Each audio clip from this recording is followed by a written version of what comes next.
Coach, may pala kami yung Red Bull na balita namin na nag-reunion pala kayo. Kailan ba yun? Paano ba na-set yun? Last night yun. 2 weeks ago, tinawagan ako ni Larry. Dumating daw si Celino from the States.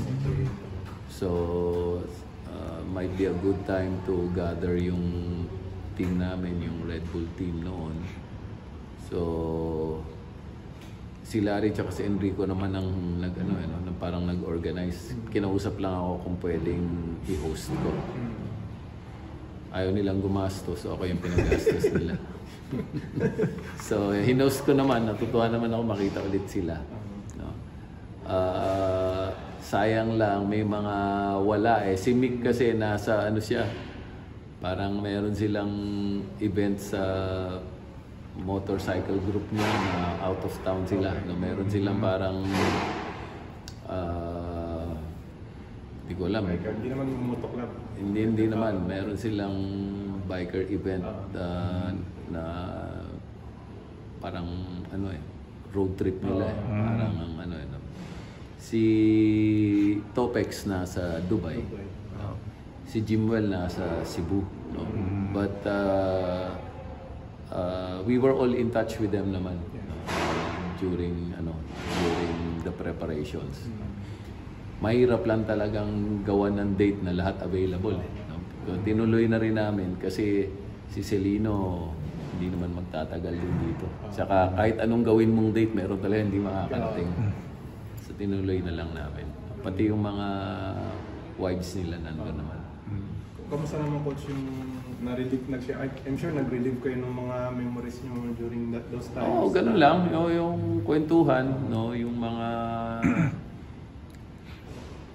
experiences nila. Kasi very close yung team na yun. It was like family. I think that was one of our strengths nung time na yun na wala talagang gap between players and their families. There were no superstars kahit alam natin na yun sila Willie nandun, pero we did not treat them as superstars. Sila Kirby, pantay-pantay lang talaga. Yung mga experiences nila, natutunan nila after nung Red Bull team namin, napakinabangan nila, nadala nila sa mga ibang teams nila. And sabi ko nga, it's parang my personal satisfaction na we've been able to add value to the players, even after the Red Bull days. Karamihan sa kanila napunta ng ibang team, pero nag-improve yung mga kontrata nila, nag-improve mga laro nila, and to me that's yun nga, it's a great contribution to their careers. And parang teacher ka na nakita mo yung estudyante mo umasenso, siyempre natutuwa ka. So sa akin, ganun lang ang So ikaw nagbayad ng pagkain? Ang dami nilang pera, ako pa pinagbayad nila. Pero okay naman, sulit naman. Enjoy naman lahat.